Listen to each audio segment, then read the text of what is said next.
아합이 엘리야가 행한 모든 일과 그가 어떻게 모든 선지자를 칼로 죽였는지를 이세벨에게 말하니 이세벨이 사신을 엘리야에게 보내어 이르되 내가 내일 이맘때에는 반드시 내 생명을 저 사람들 중 한 사람의 생명과 같게 하리라.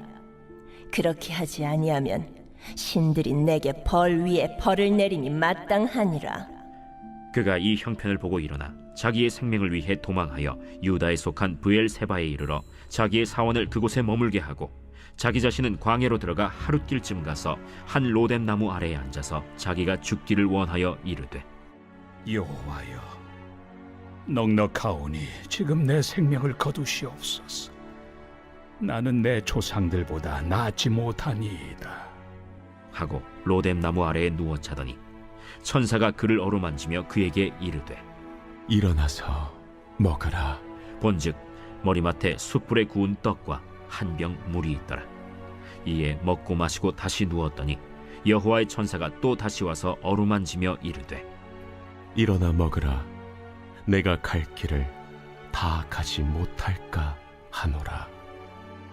이에 일어나 먹고 마시고 그 음식물의 힘을 의지하여 40주 40야를 가서 하나님의 산 호렙에 이르니라.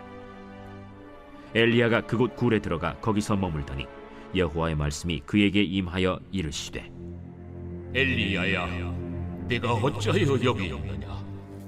내가 만군의 하나님 여호와께 열심히 유별하오니 이는 이스라엘 자손이 주의 언약을 버리고 주의 제단을 헐며 칼로 주의 선지자들을 죽였음이오며 오직 나만 남았거늘 그들이 내 생명을 찾아 빼앗으려 하나이다. 너는 나가서 여호와 앞에서 산에 서라.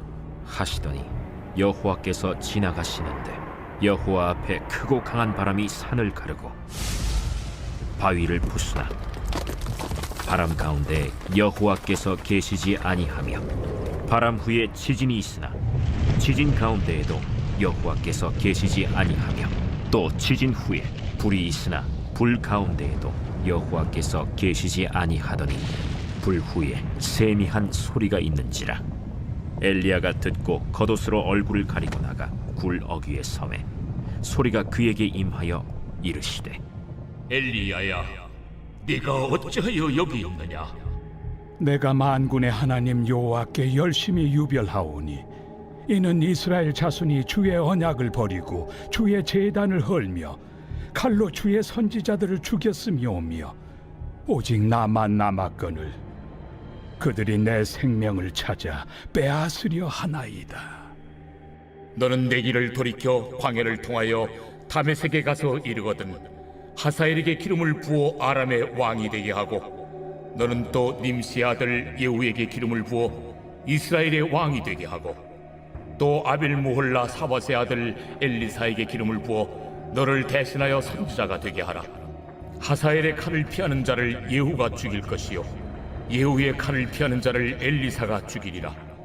그러나 내가 이스라엘 가운데 7,000명을 남기리니 다 바알에게 무릎을 꿇지 아니하고 다 바알에게 입맞추지 아니한 자리라. 할렐루야.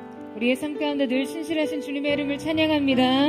우리 그 하나님 앞에 우리 감사와 찬양과 영광과 존귀의 큰 박수 올려드리겠습니다. 찬양받기 합당하신 주님, 거룩하신 주님의 이름을 송축합니다. 오늘 우리의 예배 가운데 주님의 영광을 나타내 보여 주옵소서. 할렐루야. 하나님의 놀라운 은혜 가운데 한 몸이를 우리 포드의 성도들 한번 바라보시면서요, 오늘 이 시간 우리 영상으로 함께 예배하는 우리 글로벌 포드 식구들을 향해서도 따뜻한 미소와 사랑과 격려와 축복의 박수를 서로에게 보내도록 하겠습니다. 주님의 놀라우신 은혜가 우리 모두에게 있게 되기를 주님의 이름으로 축복합니다. 할렐루야. 사랑하는 여러분, 성령 충만하십시오. 말씀 충만하십시오. 하나님을 향한 새 기대가 우리 가운데 충만하기를 축원합니다. 그래서 오늘 이 예배를 통해 우리의 삶이 주의 은혜로 다시 일으켜주는 거룩한 역사가 있게 되기를 주님의 이름으로 축복합니다. 우리 옆에 사람과 이렇게 한번 인사하며 축복하셨으면 좋겠는데요. 오늘부터 첫날 다시 시작합니다. 이렇게 한번 축복하시겠어요? 오늘부터 첫날 다시 시작합니다. 주님의 새 은혜와 새 길이 우리 앞에 있게 되기를 주님의 이름으로 축원합니다. 여러분, 데일 카네기의 자기 관계론이라는 책에 보면 흥미로운 이야기가 등장합니다. 이 콜로라도주 롱스피크 비탈에는요, 이 거대한 나무 잔해가 있는데요. 식물학자들은 이 나무의 수령을 대략 한 400년 정도로 추정합니다. 콜럼버스가 산살바도르에 상륙했을 때는 한 묘목 정도의 크기였고요. 미국을 세운 청교도들이 플리머스에 정착했을 무렵에는 지금이 한 절반 정도 크기로 자랐겠죠. 14번이나 벼락을 맞았고 400년 동안 겪은 눈사태와 폭풍은 셀 수도 없어요. 그러니까 이 나무는 모든 위협과 시련을 견뎌냈습니다. 하지만 이 딱정벌레 무리의 공격을 받아 쓰러지고 맙니다. 이 딱정벌레는요, 나무 껍질을 뚫고 속으로 파고들었어요. 그러니까 미약하지만 나무 내부로의 침투가 계속되면서 나무는 점점 힘을 잃었습니다. 결국 오랜 세월 한 자리에 서서 벼락과 폭풍에도 끄떡없던 숲의 거인은 사람의 손가락으로 눌러 죽일 수 있을 만큼 이 연약한 딱정벌레에게 무릎을 꿇고 말았습니다. 여러분, 때로 우리의 모습이 이 숲의 거인과 비슷하지 않습니까? 우리를 믿음의 여정에서 쓰러뜨리고 무릎 꿇게 만드는 것은요, 시련과 역경이 아닌 우리 내면으로 침투해 들어온 실망과 좌절, 외로움과 고립감 때문일 때가 있습니다. 여러분, 우리는 우리의 삶에 찾아드는 이 실망을 잘 다룰 수 있어야 합니다. 히브리어나 헬라어에는요, 실망이라고 번역되는 정확한 단어가 없습니다. 그러나 부끄럽다와 실망하다를 서로 바꿔 쓸 수는 있어요. 그래서 사도 바울이 말한 내가 복음을 부끄러워하지 아니하노니 이 복음은 모든 믿는 자에게 구원을 주시는 하나님의 능력이 됨이라. 그러니까 이 말은 즉 나는 하나님의 말씀에 실망하지 않는다라는 뜻입니다. 하나님께서 우리에게 주신 복음, 그리스도를 통한 하나님의 사랑에 실망하지 않는다는 말이에요. 여러분, 무엇이 여러분으로 하여금 하나님의 말씀에 실망하게 했나요? 무엇이 여러분의 인생을 부끄럽게 만들었다고 생각하세요? 사랑하는 여러분, 여러분의 인생을 무릎 꿇게 하는 이 마음으로부터 벗어나시기를 축원합니다. 오늘 본문 속에 등장하는 믿음의 거장, 영적인 거인 역시 당혹스럽게도 자신의 내면 안으로 침투해 들어온 이 실망감을 다루지 못해 쓰러지는 모습을 보여줍니다. 그는 위대한 선지자 엘리야입니다. 당시 이스라엘 왕국은요, 아합 왕과 그의 아내 이세벨에 의해서 통치되고 있었습니다.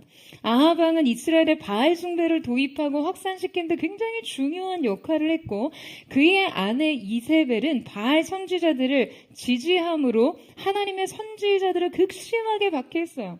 그러니까 오늘 본문에 앞선 18장에서는 바로 엘리야가 이 바알과 아세라의 선지자 850대 1에 갈멜살 대결을 펼치는 장면이 나옵니다. 이 장면에서 엘리야의 기도에 하나님께서는 즉각적으로 불로써 응답하셨고, 이를 목격한 이스라엘 백성은요, 즉시 땅에 엎드려 하나님께서 참된 신임을 인정하며 고백하게 됩니다. 너무나 압도적인 승리였어요. 그리고 이 승리 끝에 마침내 3년 6개월이나 이슬조차 내리지 않았던 이스라엘 땅에 큰 비의 소식이 들리게 되죠. 여러분, 이 갈멜산의 대결과 그 후에 이스라엘의 땅을 적시던 그 큰 비의 소리를 상상해 보면요, 생각만으로도 전율이 일어납니다. 3년 6개월 동안 이슬조차 내리지 않았어요. 여러분, 이 고통을 상상이나 할 수 있습니까? 그 땅은 생명의 징조라고는 그야말로 씨가 말라버린 땅이 되어버렸어요. 기근과 고통, 생존의 위협, 가축의 떼죽음, 죽음과 절망이 온 땅을 완전히 잠식시키고 있었을 거예요. 그런데 그 땅에 큰 비가 쏟아지다니요.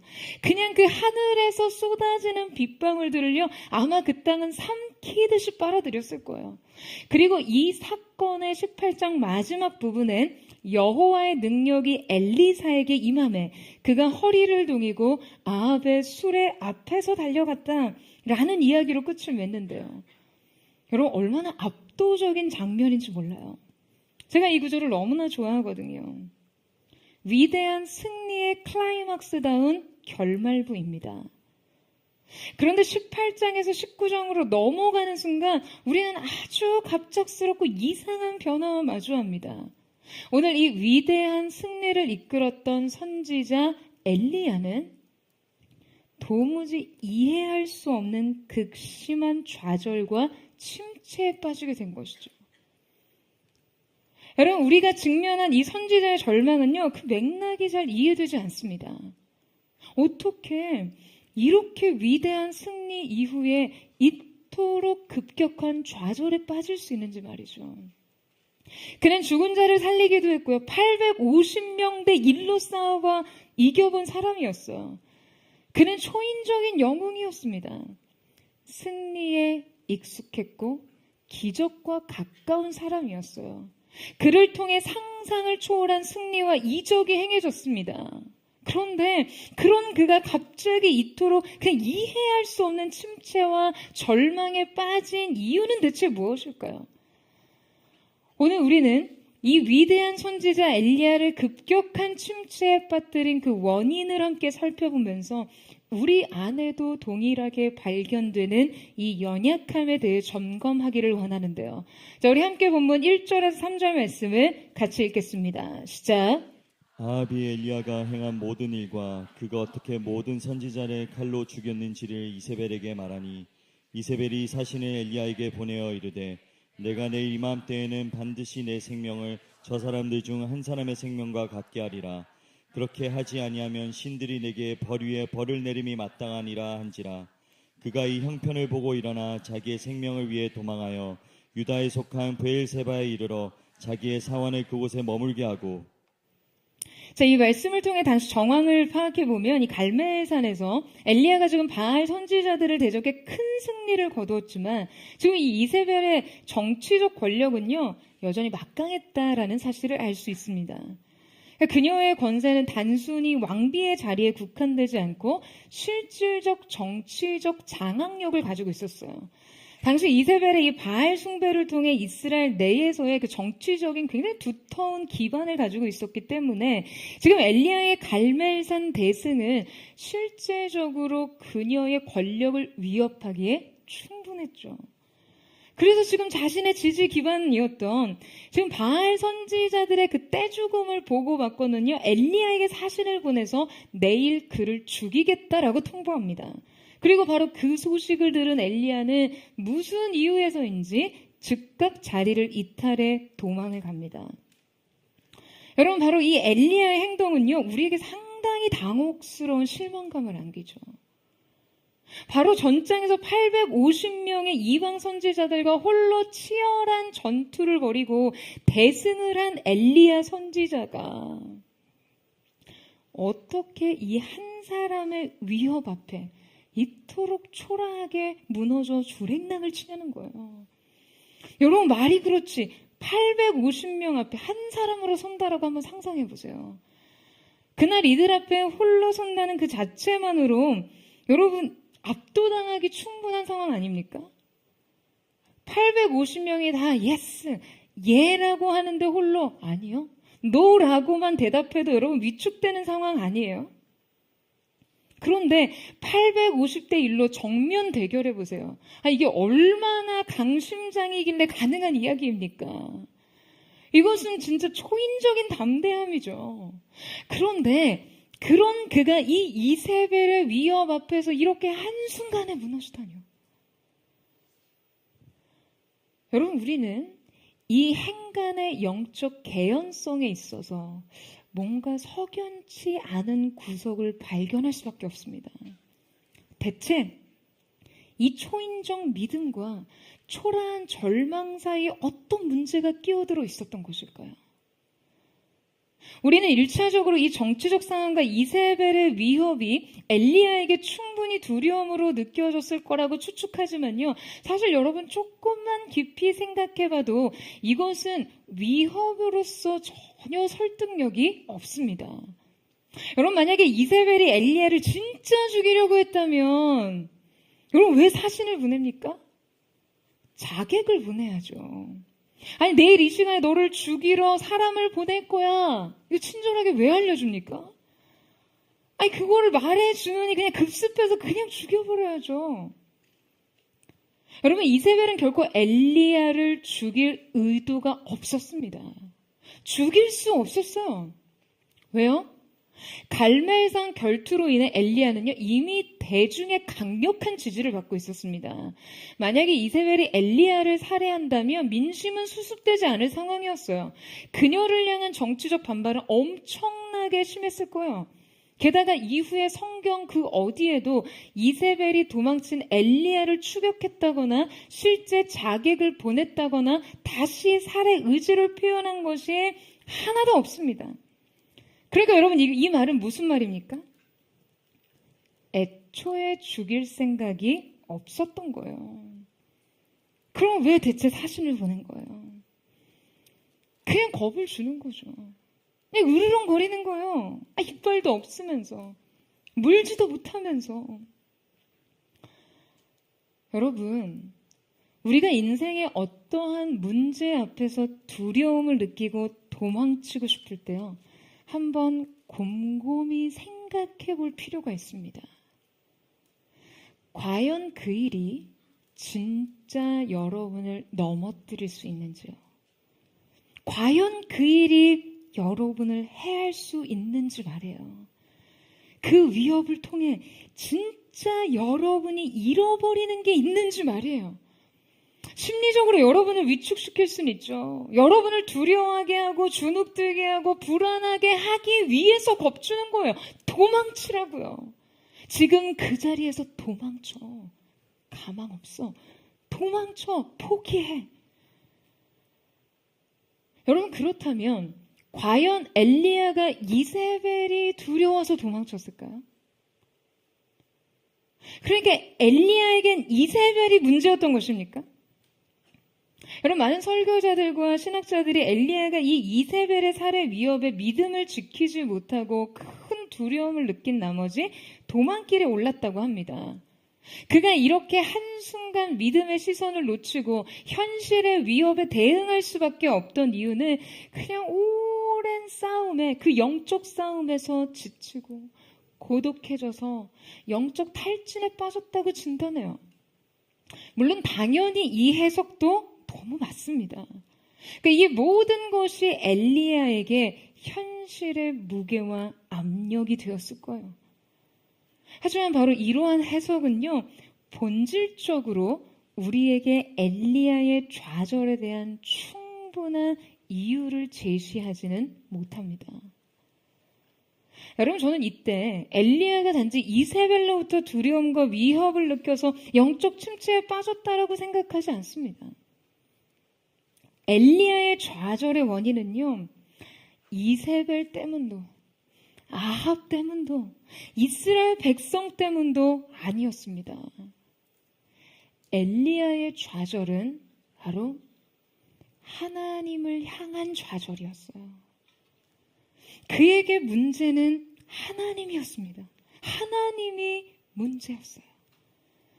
하나님의 역사 방식에 대한 기대와 실제 사이의 큰 괴리는 여러분 그를 좌절시키고 실망시키기에 충분했습니다. 여러분 그는 이스라엘의 회복이라는 자신의 필생의 사명을 위해 하나님께 전부를 건 사람이었어요. 자신의 인생을 하나님께 올인했어요. 하지만 그가 자신의 삶을 여기에 완전히 걸었음에도 이 역사는 그리 쉽게 성취되지 못했습니다.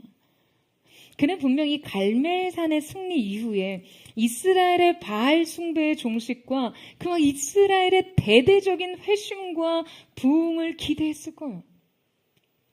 하지만 엘리야의 이 기대와는 다르게 이세벨의 위협은 여전히 남아있었고 이스라엘은 즉각적으로 하나님께 돌아오지 않았습니다. 이렇게까지 했는데 아무것도 달라지지 않았어요. 아무것도요. 하나님의 계획과 역사에 대한 그 엘리야의 이해와 기대가 바로 이 시점에서 과격하게 충돌하게 된 것이었어요. 차라리 부르심도 응답도 승리도 안 주셨으면 기대를 안 했을 텐데. 아니, 여기까지 자기 전부를 걸게 하시고는 그토록 기대하고 소망하던 민족의 회심과 변화 대신 그냥 여전히 털끝만치도 안 변한 이 여인의 완악함을 발견하고 엘리야는 깊은 좌절을 느낀 것이에요. 놀라운 기적으로도 항복시킬 수 없는 악의 세력을 경험한 것이죠. 이 반응 뭐지? 이 현실은 뭐지? 이걸 내가 어떻게 받아들여야 하지? 하나님, 여기까지 왔잖아요. 정말 이제 조금만 더 일하시면 이제 이 정권 바뀌고 새로운 나라가 세워지고 이 백성이 하나님을 경외하는 나라로 바로 설 수 있을 텐데 도대체 이 여인의 기세는 뭔가요? 이 상황은 뭡니까?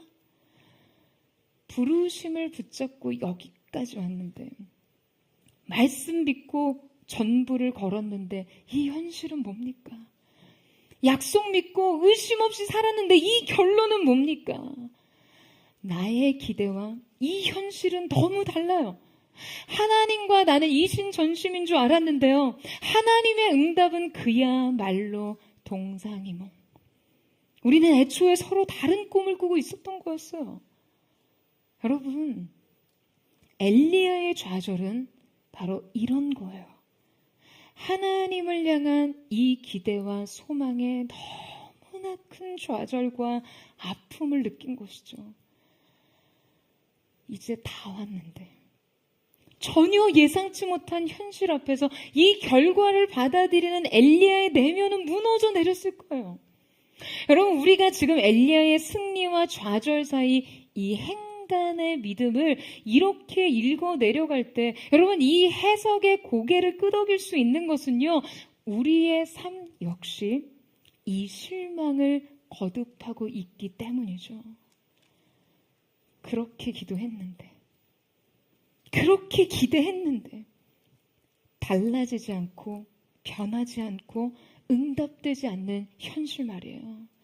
이 문제 해결을 위해서 그렇게 오랫동안 기도했는데, 지금 하나님의 약속을 붙잡고 여기까지 왔는데 현실은 나를 또 밀어내고 침묵하고 거부하고 나는 무너져 내립니다.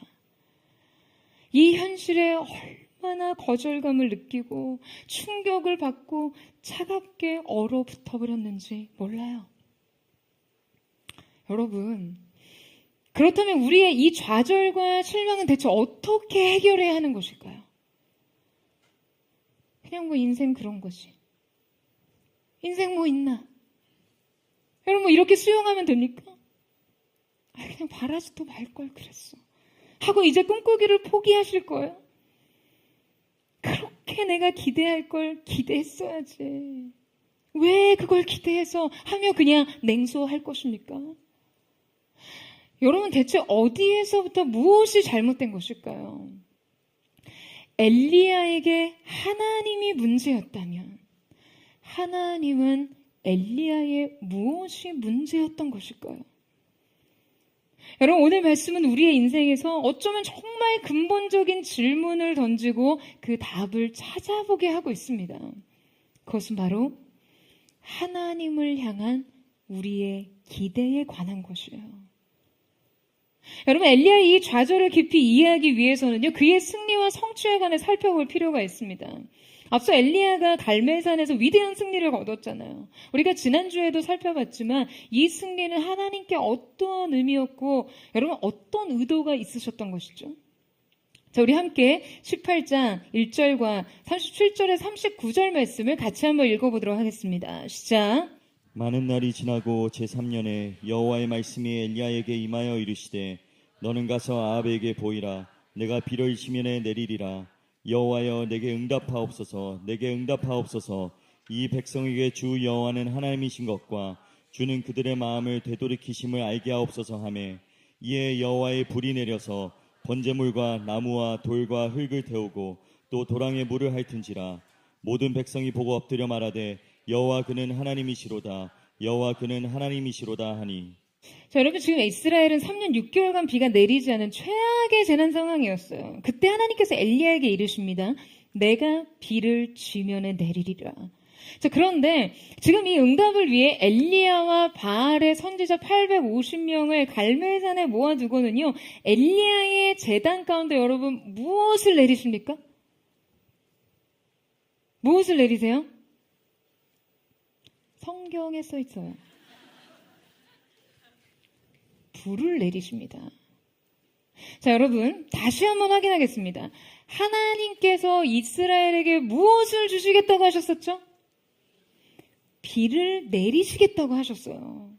그런데 엘리야의 제단에 여러분 무엇으로 먼저 응답하셨습니까? 불로 응답하십니다. 여러분 물과 불은요 서로 그 성질이 완전히 상충된 것이죠. 자, 그런데 하나님께서 지금 물이 필요한 이 땅에 먼저 불로써 응답하셨어요. 여러분 지금 이 갈멜산에 올라온 이방 선지자 850명은요 바알과 아세라를 섬기던 선지자들이었거든요. 고대 사회의 이 바알은요 풍요와 번영과 형통의 신으로서 특별히 물을 주관하는 신이었어요. 그러니까 바알을 숭배하던 이스라엘에게 가뭄이 내린 것은요 그들에게 그토록 매혹적이고 절대적이었던 이 신이 그들이 원하는 것을 결코 줄 수 없다라는 것을 의미합니다. 3년 6개월 동안 닫힌 하늘은 그들의 이 강한 욕망과 집착이 거절된 시간이었어요. 그러니까 여러분, 만약에 하나님께서 이방의 선지자들 850명 앞에서 온 이스라엘이 보는 앞에서 엘리야에게 비를 쏟아주셨다면 여러분 어떤 일이 일어났을까요? 난리 났겠죠. 여러분 이보다 더 큰 기적이 어디 있습니까? 아니 이보다 더 황홀한 승리가 어디 있나요? 그런데 지금 우리가 성경을 대하는 이 마주하는 응답은요 우리의 상식과 우리의 예상을 너무나 비껴가는 말씀이에요. 왜요? 물이 아니라 불이잖아요. 여러분 그렇다면 대체 왜 하나님은 엘리야의 제단에 불로 임하시기를 원하셨던 것일까요? 여러분 이 이유를 한번 생각해 보셨어요? 3년 6개월 동안 기근이 내린 이 땅에 불로써 임하신 하나님에 대해서요. 여러분 대체 이 이유가 뭡니까? 왜 물이 아니고 불입니까? 여러분 당시 이스라엘에게 물은요 하나님보다 더 절대적인 존재였어요. 물은 그들에게 가장 절대적인 필요였습니다. 그 3년 6개월 동안 이슬조차 내리지 못해서 지금 다 죽어가는데 아니 여러분 물보다 더 중요한 게 뭐가 있어요? 물만 있으면 다 필요 없다. 야 물만 있으면 인생의 다른 그 어떤 필요도 다 뒤로 물러갈 수 있을 것만 같은 그 유일함. 그 유일하고 절대적인 필요가 이 물에 있던 것이에요. 그러면 우리는 이렇게 생각할 수 있죠. 아니 그러니까 더더욱 하나님이 그 물을 내리신다면 지금 이스라엘 앞에 하나님의 크신 능력을 더욱더 명확하게 증명할 수 있지 않냐라고 생각하죠. 누구도 부인할 수 없는 하나님의 하나님 되심을 인정할 수밖에 없다고요. 여러분 앞서 말씀드렸죠. 물은 그들에게 하나님보다 더 절대적인 존재였다고요. 물은 하나님보다 훨씬 더 큰 존재였어요. 만약 하나님이 그분 자신을 이 물의 응답으로서 드러내셨다면 여러분 이스라엘에게는요 이 절대적인 필요가 충족된 이상 이 충족이 일어난 즉시 하나님은 결코 중요하지 않았을 거예요. 하나님보다 물이 더 절대적이었는데, 물로 이미 이 절대적인 필요가 완전히 채워졌는데, 아니 하나님 뭐가 중요해요? 하나님이 보이기나 해요? 하나님은 안중에도 없습니다. 물이면 됐죠.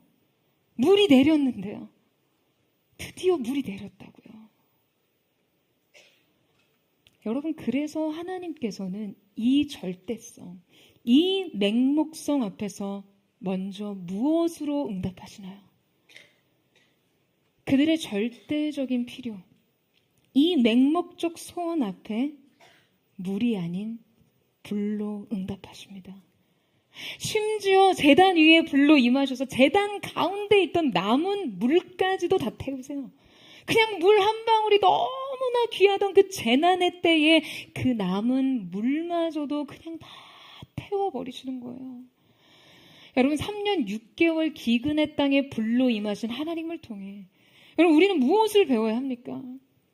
하나님의 이 응답은 우리에게 무엇을 가르치고 계세요? 내 인생에 물보다 내가 먼저다. 물이 전부가 아니라 내가 너의 전부다. 너의 필요, 너의 그 목마름, 너의 그 소원, 그 앞서 내가 있다. 너의 인생은 물이 아니라 나 여호와를 소유해야 채워진다. 할렐루야. 여러분, 바로 이 말씀을 하고 계신 거예요. 여러분, 아멘이세요?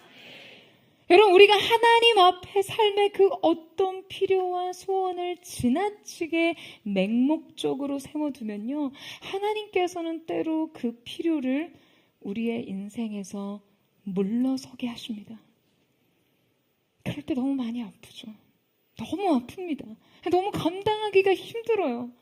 여러분, 어린 아이들에게 자신이 그토록 가지고 싶어서 막 물고 빠는 거 부모가 위험해, 해롭다고 그 손에서 뺏어두면요, 나뒹굴어 웁니다. 죽기 살기로 울어요. 그냥 까무러치게 울다가 지쳐서 잠이 듭니다. 이해할 수 없는 거예요. 지금 나는 이게 너무 필요한데, 지금 나의 만족은 지금 여기에서 오는데 이 거절이 때로는 사랑이 아닌 아픔과 무관심, 무자비로 다가옵니다. 여러분, 인생에 주어지는 한계들, 거절된 아픔, 채워지지 않는 절대적 필요와 결핍을 가지고 하나님 앞에 기도하시는 분들이 있으시죠. 그 오랜 기도, 그 끈질긴 인내와 믿음에도 하나님의 역사와 기적은 일어나지 않을 때, 여러분, 우리는 무엇을 붙들어야 하나요? 대체 무엇을 바라야 합니까? 여러분, 바로 하나님이에요. 하나님 그분을 붙잡으세요. 하나님을 바라보십시오.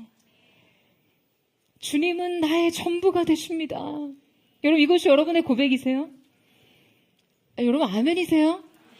그래서 여러분, 주님만이 나의 전부라고 하는 이 고백은요, 그저 듣기 좋은 달콤한 감상적 고백이 아닙니다. 여러분, 이 고백은요, 정말 가슴에서 피가 철철 나오는 것 같아도, 이 현실의 벽 앞에서 정말 쓰러지기 일보 직전이어도, 그냥 인생의 문제가 실망, 좌절, 낙심의 연속이어도 주님이 절대적으로 오르시기에, 주님의 역사와 방식은 오직 그분만이 결정하시기에, 그리고 이 모든 것이 결국 그분의 사랑과 선하심이기에, 여러분, 우리는 그렇게 고백할 수밖에 없는 것이에요.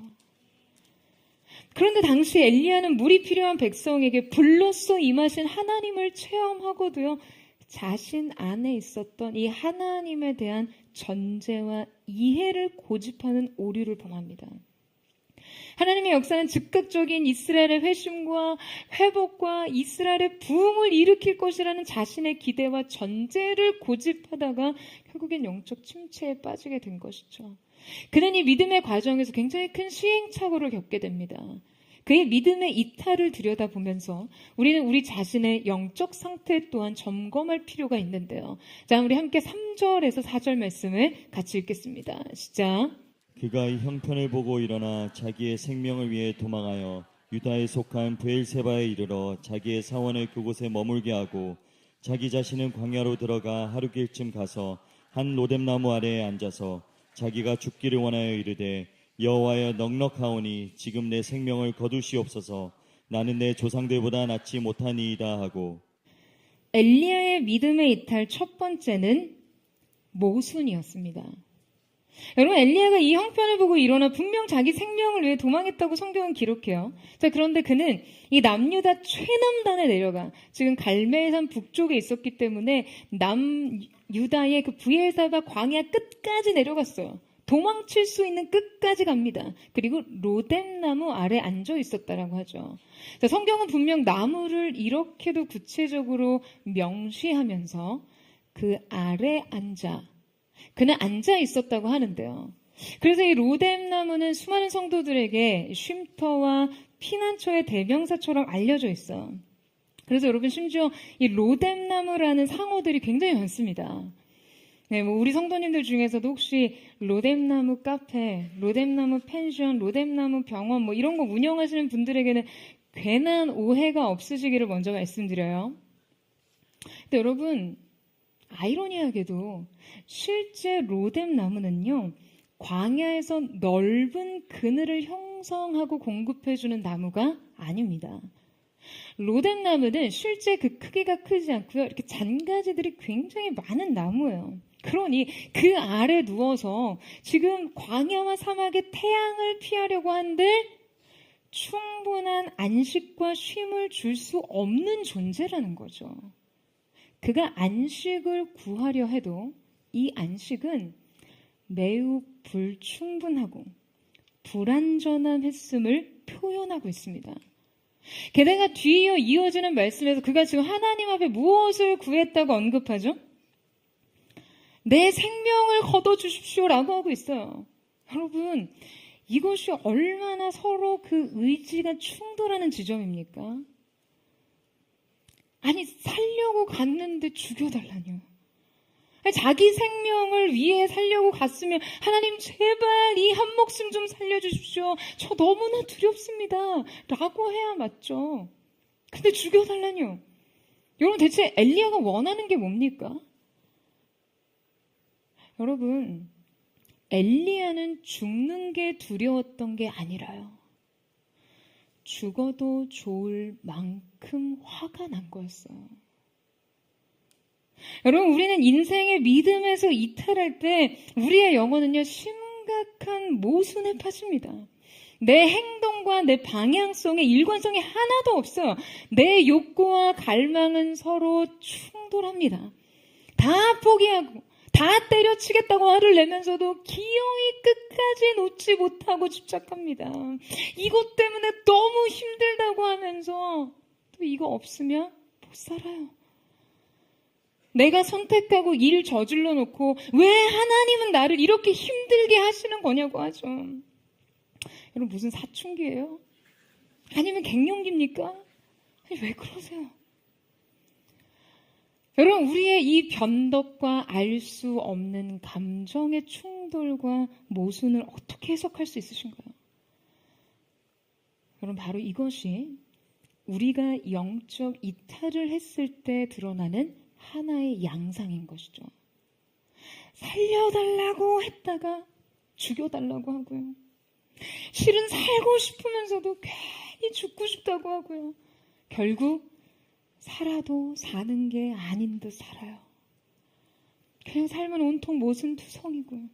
이때 우리가 구하는 하나님 외의 그 모든 것은 결코 우리에게 온전한 쉼을 줄 수 없는 불완전한 것들입니다. 여러분, 영적인 방향 감각을 상실하면요, 우리의 내면은 이렇게 혼돈과 공허의 바다에 표류하듯이 떠밀려 갑니다. 엘리야의 믿음의 이탈 두 번째는 무의미입니다. 그는 지금 하나님 앞에서 죽기를 구하면서 여러분 뭐라고 고백하고 있죠? 나는 내 조상보다도 낫지 못하나이다. 여러분, 그는요, 자신이 더 이상 하나님의 사역을 감당할 수 없다고 느낍니다. 심지어 이 감정을 과거 선지자들과 조상들과 비교를 통해 표현하고 있죠. 그 자신에 대해서 굉장히 깊은 깊은 무력감과 사명에 대한 무의미함을 느끼는 거예요. 그는 자신의 사역이 실패했다고 느꼈어요. 여러분 왜 그렇습니까? 지금 이 실패감은 대체 어디에서 발생한 것입니까? 바로 그가 이전의 갈멜산의 승리를 통해 이제 모든 것이 다 이루어졌다라는 전제를 세웠기 때문이죠. 여러분 엘리야는요, 이 승리에 지나친 의미를 부여했습니다. 그는 이 승리를 통해 비로소 모든 것이 끝난 줄 알았거든요. 하지만 아무것도 달라진 것이 없는 현실은 그를 더 큰 혼란에 빠뜨렸습니다. 그러니까 하나님의 일에 대한 그의 이해의 충동과 그 영적인 실망감은 그냥 그를 완전히 무기력에 빠뜨렸고, 그가 자신의 전부를 걸었던 사명에서조차 어떠한 의미도 발견할 수 없게 만들었어요. 여러분, 우리가 하나님의 일을 할 때 바로 이것을 늘 경계해야 합니다. 우리의 사명과 하나님을 지나치게 동일시하거나 절대화하는 것을 언제나 경계해야 할 필요가 있어요. 여러분, 제가 하나님을 위해, 하나님의 나라와 영광을 위해 제 인생을 그분 앞에 다 작정하고 이 교회를 세우는 사명에 제 인생 전부를 걸었다 하더라도요, 포드처치가 결코 하나님을 앞설 수는 없는 것이에요. 저는 늘 이 마음을 경계하려고 노력합니다. 여러분, 왜냐하면요, 이것은 생각보다 혼동하기 쉽거든요. 교회의 사명이 주님의 부르심이고 이 부르심에 그분의 약속이 있기 때문에 우리에겐 지나치게 이 두 가지를 동일시하는 경향성이 생깁니다. 여러분, 엘리야도 마찬가지였어요. 엘리야는 이스라엘의 영적 회심과 하나님의 주권 회복에 자신의 전부를 걸었던 이상 이 일이 자신의 기대와 이해 방식에 맞게 완성될 거라고 기대하고 믿었습니다. 그리고 이 기대는요, 지나치게 절대화되면서 해로운 믿음이 되어버린 것이죠.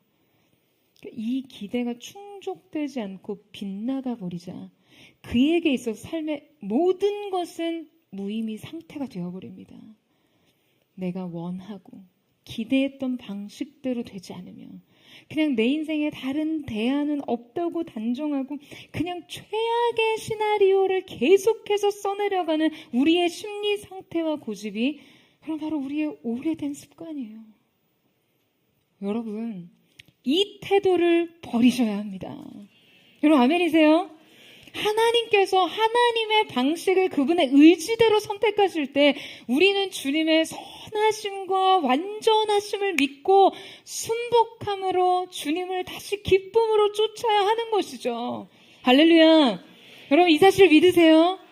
사랑하는 여러분, 여러분의 인생이 생각대로 되지 않을 때 바로 그때 믿음으로 기뻐해 보세요.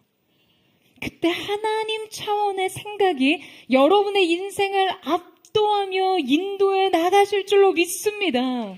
저는 이 믿음이 여러분의 인생 가운데 세워지게 되기를 주님의 이름으로 축원합니다. 엘리야의 믿음의 이탈 세 번째는 고립과 외로움이었습니다. 자, 우리 함께 9절에서 10절 말씀을 같이 보겠습니다. 시작. 엘리야가 그곳 굴에 들어가 거기서 머물더니 여호와의 말씀이 그에게 임하여 이르시되 엘리야야, 내가 어찌하여 여기 있느냐? 그가 대답하되 내가 만군의 하나님 여호와께 열심히 유별하오니 이는 이스라엘 자손이 주의 언약을 버리고 주의 제단을 헐며 칼로 주의 선지자들을 죽였음이오며 오직 나만 남았거늘 그들이 내 생명을 찾아 빼앗으려 하나이다. 자, 여러분, 지금 엘리야가 호렙산에 이르러 어디에 들어갔다고 기록하고 있죠? 굴에 들어갑니다. 앞서 엘리야의 불완전한 쉼을 강조하기 위해서 로뎀나무 그들이 사용된 것처럼 그의 외로움과 고립감을 표현하기 위해 성경은 이 공간을 은유적으로 드러내고 있어요. 그는 동굴에 들어가 있습니다. 그렇다면 여러분, 동굴이란 어떤 공간인가요? 여러분, 동굴은요, 빛이 차단된 공간, 외부로부터 폐쇄된 공간이었어요. 이 공간 안에서는 빛이 차단되고 소리가 굴절됩니다. 이 공간은 엘리야가 자신을 고립된 상태로 만들고 있다라는 것을 강조하고 있죠. 뿐만 아니라 엘리야는 10절 이후 14절에서도 거듭 반복해서 오직 나만 남았거늘 이라고 언급하면서 지금 자신의 외로움과 고립감을 강조합니다. 그러니까 그가 느꼈던 이 감정이요, 순간적인 게 아니라 그의 내면 깊숙이 자리 잡은 절망감이었던 거예요. 이 고독감은 단지 어떤 인간적인 외로움이라기보다는 하나님께서 그를 돕고 계시지 않는다고 느끼는, 여러분, 그 단절과 고립에 관한 것이었습니다. 여러분, 저는 이때 그가 거듭 강조하는 이 외로움은 어찌 보면 그가 정말 초인적으로 850명 앞에서 여호와의 능력과 통치를 선언한 이 고독했던 경험이 후에 그의 연약한 영적 상태에 깊이 파고들어 더 지독한 이 외로움을 형성하지 않았을까 하는 생각을 했어요. 그 경험이 하나님의 임재 안에 있을 때는 장엄한 승리였지만 믿음의 이탈 안에서 해석할 때는 너무나 감당할 수 없는 고독이었던 것이에요. 마치 트라우마 같죠. 그런데 그가 계속해서 이렇게 이스라엘의 구원 사역을 오롯이 자기 홀로 혼자 감당하고 있다는 이 연민과 외로움을 호소하고 있지만, 여러분, 이건 사실입니까? 정말 이스라엘의 여호와 하나님을 경외하며 그분의 뜻을 쫓아가는 자가 엘리야 한 사람뿐이었어요? 지금 엘리야 한 사람만 남았습니까? 여러분, 후에 하나님께서 그에게 새로운 사명을 부여하시면서 뭐라고 말씀하셨습니까? 그러나 내가 이스라엘 가운데 7,000명을 남기리니 다 바알에게 무릎 꿇지 아니하고 다 바알에게 입맞추지 아니한 자니라. 여러분, 나 홀로 남았다고 고립되고 고집하고 원망하는 엘리야에게 하나님께서 지금 무엇을 말씀하고 계십니까? 이 땅에 남은 자가 7,000이 있다라고 말씀하고 계세요. 여러분, 혼자가 아니라 엘리야 뒤에는요 7,000이 남아 있었어요. 850대 1의 외로움이 아니라 7,000의 동역자가 남아 있었다고요. 여러분, 엘리야의 눈에 보이지 않고 느껴지지 않았지만 이것이 실상이었습니다. 우리가 내면의 동굴 속으로 들어가 우리의 상황을 고립된 시야와 관점으로 바라보게 되면요, 그냥 우리의 인생은 850대 1이에요. 850의 압도감, 단 한 사람의 절대 고도, 이것이 왜곡된 관점이죠. 하지만 하나님이 숨겨두신 진정한 진실은요, 결코 850대 1이 아니라 이 7,000 더하기 하나예요. 나 자신은 7,000 중에 한 사람일 뿐이라는 거죠. 사랑하는 여러분, 기억하세요. 여러분의 인생은 850대 1이 아니라 7,000 더하기 하나입니다. 여러분, 아멘이세요? 여러분, 이것이 여러분의 인생을 위한 주님의 예비하심입니다. 여러분, 외로워하지 마시고요. 슬퍼하지 마시고요. 포기하지 마세요. 지금 여러분의 영혼의 동굴에서 나오세요. 자기 연민의 동굴, 슬픔과 실망의 동굴, 낙심과 좌절의 동굴에서 나와 이 하나님의 예비하신 7,000의 은혜를 바라보십시오. 할렐루야.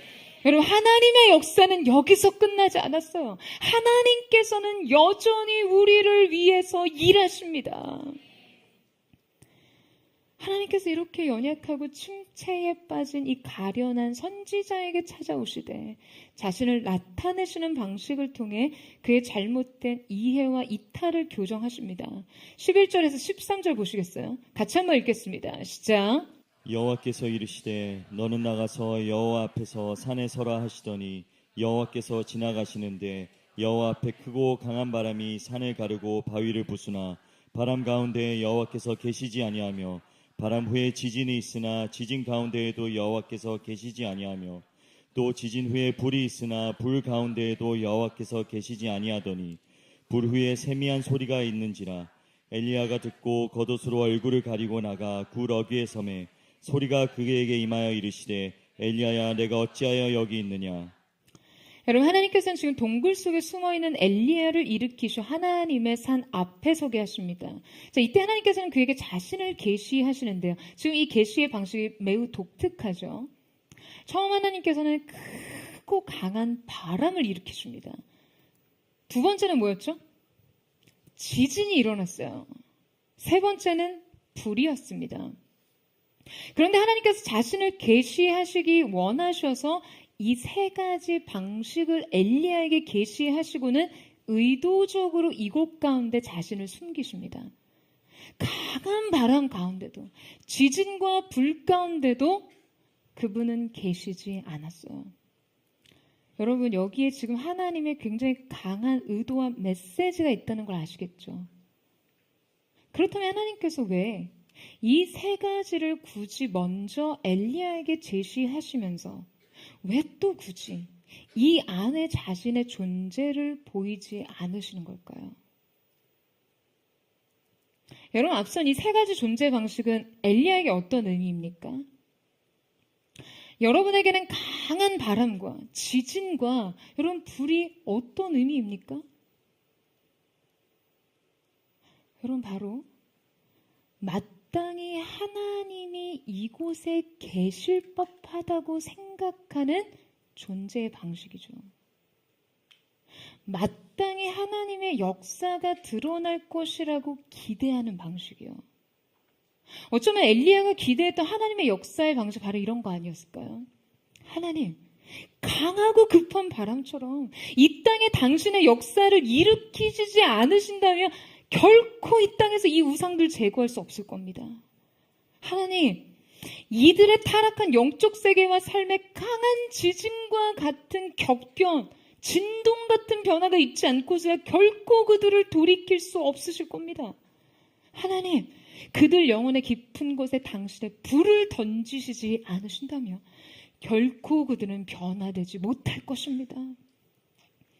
여러분, 이것이 바로 엘리야의 전제였어요. 강한 바람과 지진과 불처럼 이 땅에 임하시지 않는다면, 여러분, 엘리야는요 바로 이 전제 속에서 하나님의 역사를 기대했습니다. 그런데 정작 하나님이 그에게 보이신 것은 무엇이었어요? 거기에 하나님이 계시지 않았어요. 바람에도, 지진에도, 불에도 하나님은 자신을 드러내지 않으셨습니다. 그가 기대했던 방식으로 하나님께서는 존재하지 않으신다는 거예요.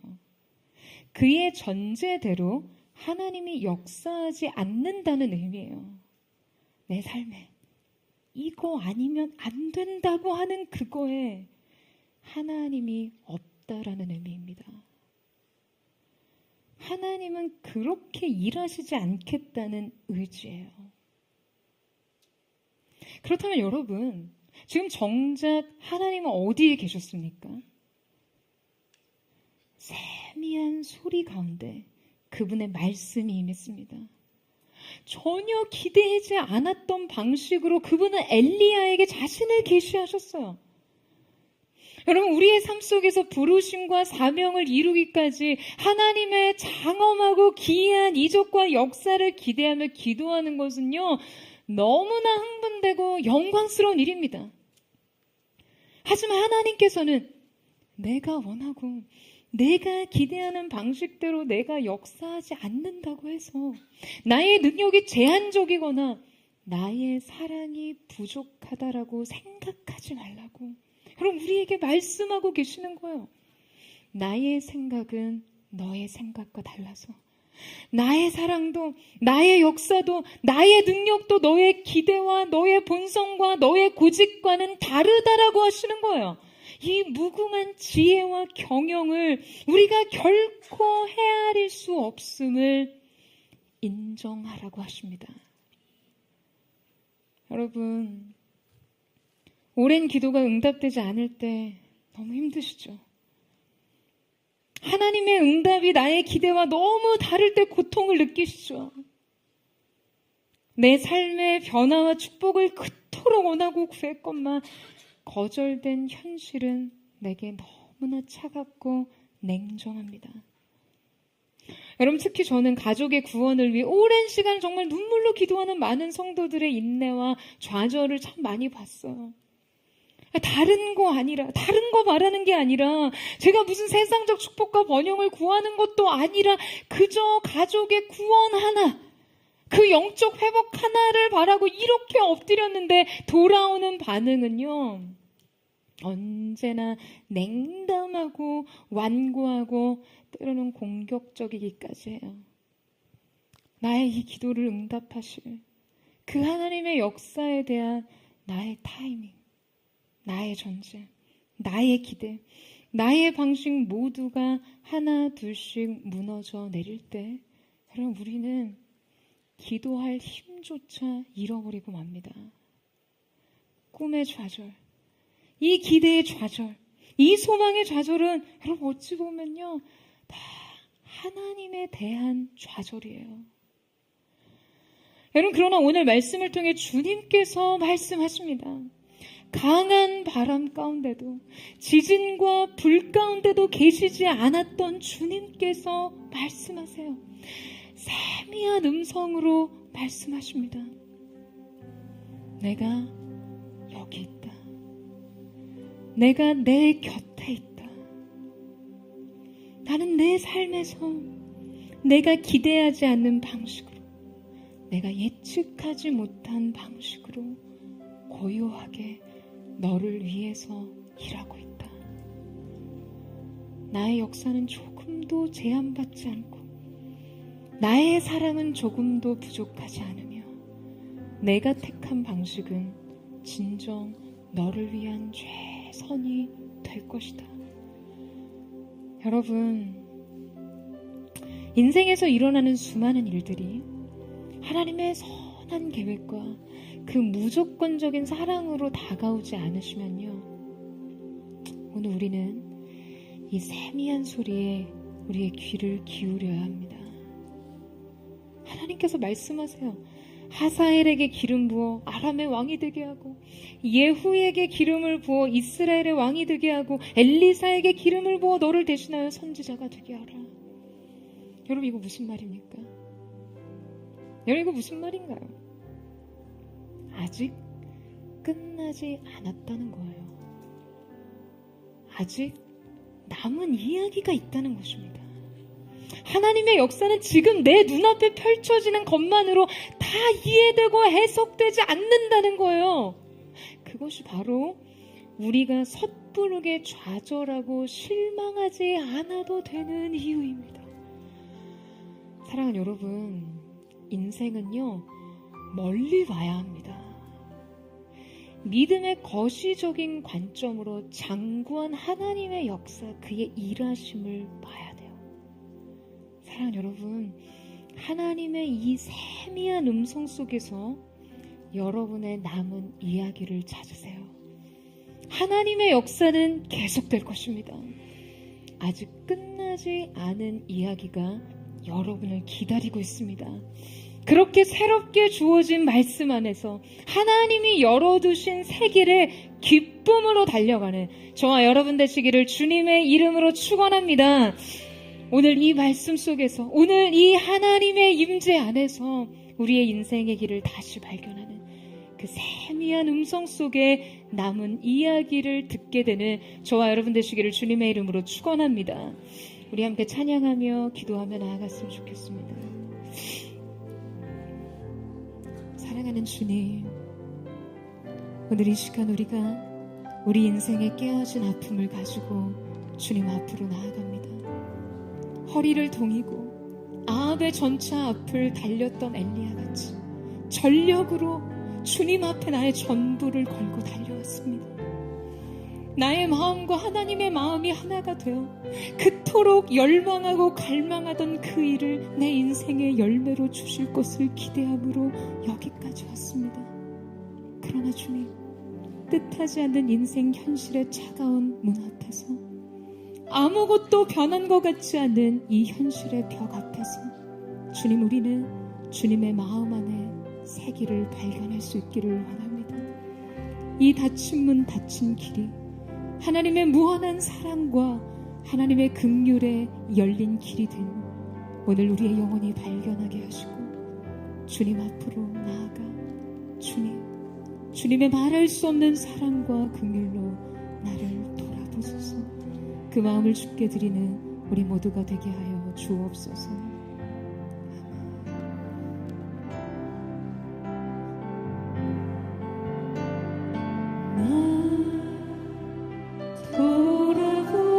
돌아보소서.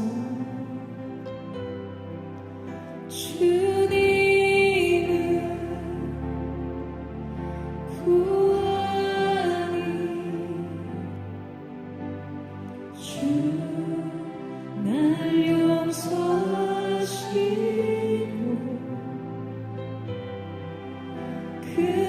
긍휼을 베푸소서.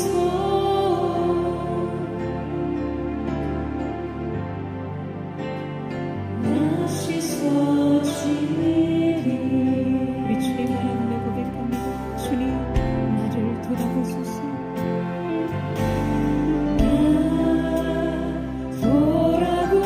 돌아보소서. 주님을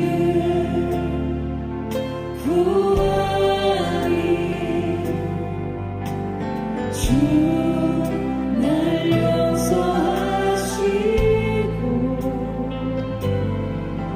긍휼을 베푸소서.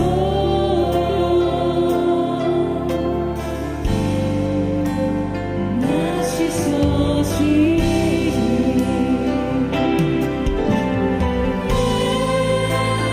모든 길을 주가 하시니 숨길 것이 없겠네. 나의 날수를 주가 하시니 주 위에 살기 원하네. 날 돌아보소서. 주님을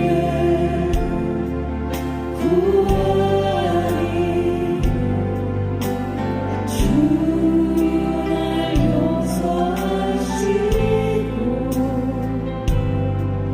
긍휼을 베푸소서.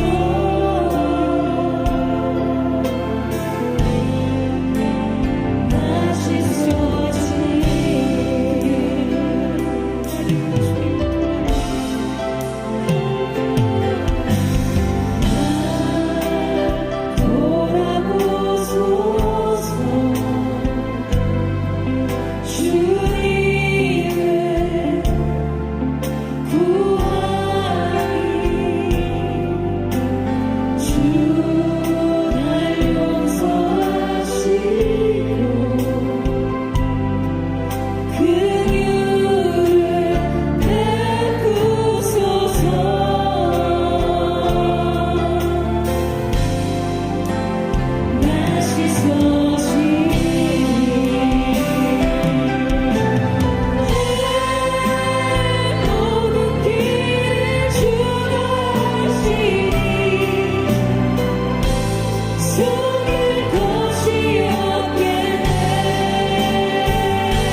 일어나지 않았잖아. 허리를 동이고 아합의 전차를 앞지르듯 전력으로 달려왔던 그 길을 누구보다 주님이 하시지 않습니까? 그럼에도 불구하고 주님, 아무것도 변하지 않은 이 한심, 이 닫힌 문과 닫힌 길은 무엇을 의미합니까? 여전히 나는 무엇의 추격을 받아야 합니까?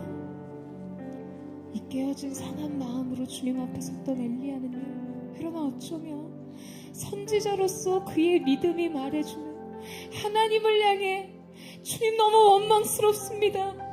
너무 실망스럽습니다. 어떻게 저에게 이러실 수 있나요? 조차 내뱉을 수 없는 그의 믿음의 압력 때문에요. 그저 갈 수 있는 끝까지 도망치는 게 전부였을지 몰라요. 그런데 주님은 그렇게 엘리야를 버려두지 않으시고 주님의 사랑으로 그를 찾아가십니다. 까마귀를 들어 그를 먹이시고 전사들로 어루만지게 하시고 그를 다시금 소생케 하시는 안식의 그늘로 이끄셨어요. 로덴나무 그들은 그에게 불완전하고 부족한 것이었는지 모르지만 하나님의 사랑의 날개 그늘은 모든 것이 완전했습니다. 사랑하는 주님, 오늘 이 가운데도 이러한 엘리야의 마음으로 끝에 끝까지 거해 인생의 좌절과 실망에 쓴 마음으로 주님 앞에 그렇게 거하고 있는 하나님의 사람들이 있다면 주님 찾아가셔서 어루만져 주시고 격려하시고 위로하시는 은혜의 역사가 있게 하여 주시옵소서. 하나님이 구하시는 제사는 번제도 아니요 상한 심령의 제사라고 말씀하셨습니다. 이 모든 상황과 환경, 이 현실을 받아들이기는 어렵지만 그러나 하나님은 선하시기에, 언제나 하나님은 오르시기에 주님 앞에 굴복하며 순복하는 믿음을 드리네. 그 사람을 향해 오늘 하나님의 사랑의 후대하심의 은혜가 나타날 줄로 믿습니다. 주님, 우리를 불쌍히 여겨 주시옵소서. 지치고 권고한 우리의 삶 주님 찾아오셔서 우리를 아시는 하나님, 우리를 아시는 하나님, 위로의 성령으로 덮어 주시옵소서. 우리 주의 아버지 값과 동성으로 기도합니다. 주여,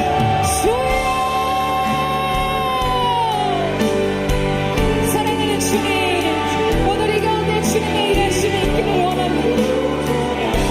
주님, 한 사람 가운데 말씀하시는 주님, 내가 주님 앞에 전문을 다했습니다.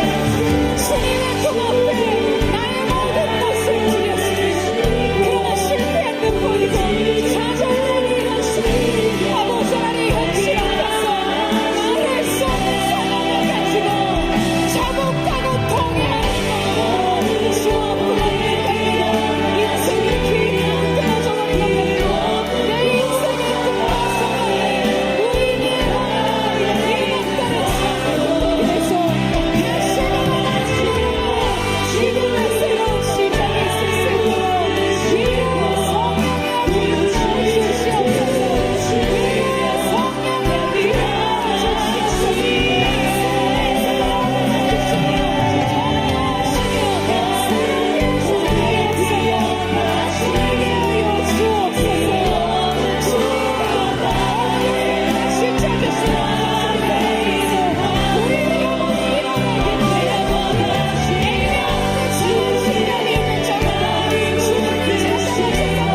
야곱아, 너를 창조하신 여호와께서 지금 말씀하시느니라. 이스라엘아, 너를 지으신 이가 말씀하시느니라. 너는 두려워하지 말라. 내가 너를 구속하였고 내가 너를 지명하여 불렀나니 너는 내 것이라. 내가 물 가운데 지날 때에 내가 너와 함께 할 것이라. 강을 건널 때에 물이 너를 침몰하지 못할 것이며 내가 불 가운데로 지날 때에 타지도 아니할 것이요 그 불꽃이 너를 사르지도 못하리니 대전하는 여호와 너의 하나님이라.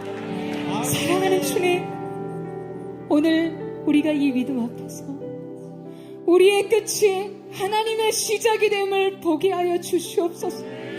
사랑하는 주님, 믿음의 위대한 선진들의 삶 속에서도 언제나 그들의 인생의 끝과 같은 시점들이 있었습니다. 우시아가 죽던 해에 이사야는 그토록 원하던, 그토록 우시아를 통해 하나님의 영광과 나라가 이스라엘 가운데 회복되기를 바랬던 그의 소망이 좌절되는 그곳에서 열린 하늘 가운데 보좌에 계신 하나님의 영광, 진정한 통치자 하나님께서 이 땅을 다스리시는 주인 되심을 확인하였습니다. 요시아가 죽고 많은 것을 잃어버리고 절망한 인생의 슬픈 노래를 지어 부를 수밖에 없었던 예레미야가 여전히 아직도 시위대 뜰에 갇혀 있을 때 여호와의 말씀이 다시 그에게 임하여 가라사대 너는 내게와 부르짖으라. 그리하면 내가 내게 응답하겠고 내가 알지 못하는 그곳 비밀한 일을 내게 보이리라. 사랑하는 주님, 우리가 끝이라고 생각했던 그 지점에서 하나님의 시작이 새롭게 열리는 것을 보게 하여 주시옵소서. 사랑하는 여러분, 여러분의 인생의 슬픔을 갈대상자의 시로 주님의 물결 가운데, 섭리의 물결 가운데 시로 보내세요. 사랑 여러분, 하나님의 섭리는 바로의 턱 밑에서 모세가 자라게 하시는 생각지도 못한 하나님의 구원의 방법으로 여전히 우리를 위해 일하실 줄로 믿습니다. 하나님의 사람들아, 여호와를 의지할지어다. 그에게 바라고 기대할지어다. 부르짖으라. 열린 하늘을 향해 부르짖으라. 그리하면 그거 놀라운 일이, 하나님의 비밀이 뜻이 하늘에서 이루어진 것처럼 땅에서도 이루어지리라. 우리 주의 한번 부르짖고 기도하며 나아갑니다.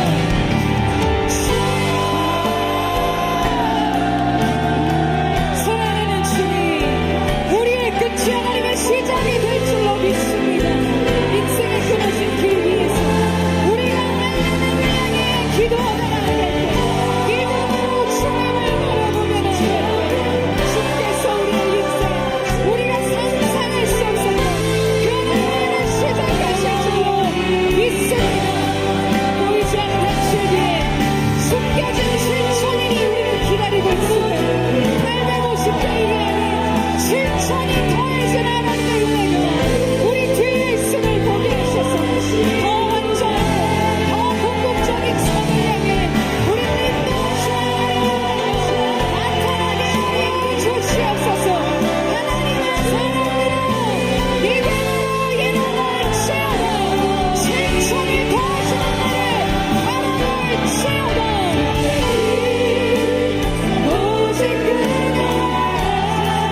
사랑하는 여러분, 도전합니다.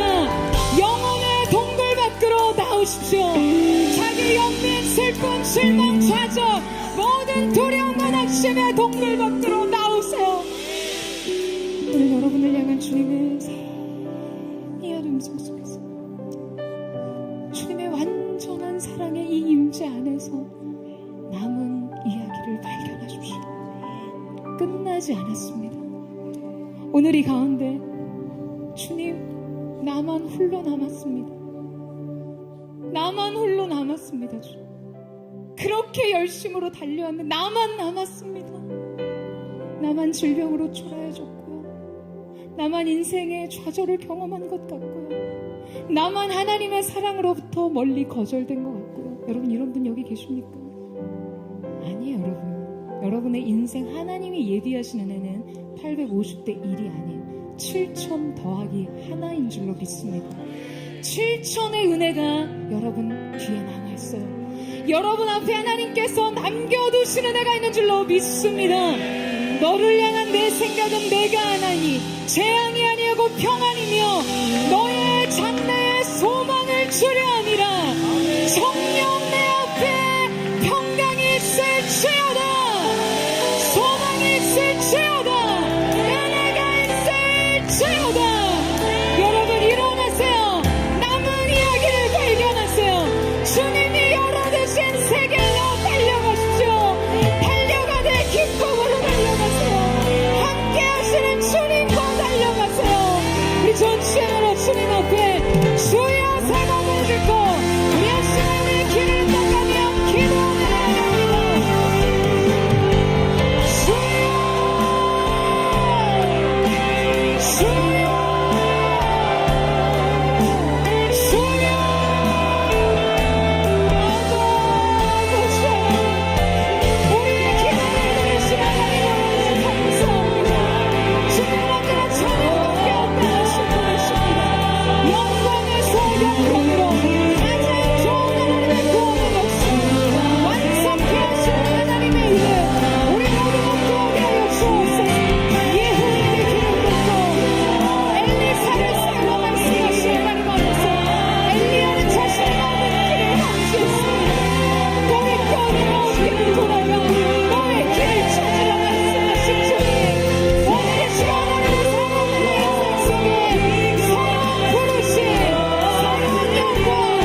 큰 바람에도 지진과 불 가운데도 들릴 수 없었던 하나님의 음성이 세미한 음성 속에서 우리의 남은 길을 지도하실 줄로 믿습니다.